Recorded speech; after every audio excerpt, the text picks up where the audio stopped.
చెప్పు.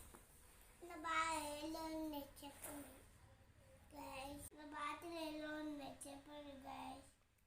ఎవరు కొనిచ్చిరా? అమ్మమ్మ. నచ్చిందా నీకు? నచ్చింది. మరి అమ్మమ్మకి థ్యాంక్ యూ చెప్పు. అమ్మమ్మ థ్యాంక్ యూ. వెనకాల తిరుగు ఒకసారి. అమ్మమ్మ థ్యాంక్ యూ. చూపి నీ బ్యాగ్ చూపి. అమ్మమ్మ థ్యాంక్ యూ.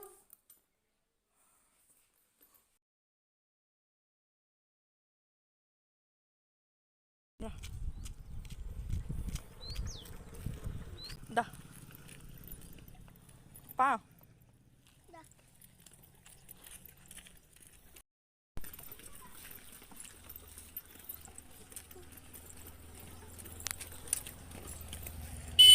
స్కూల్కి పోతున్నావా?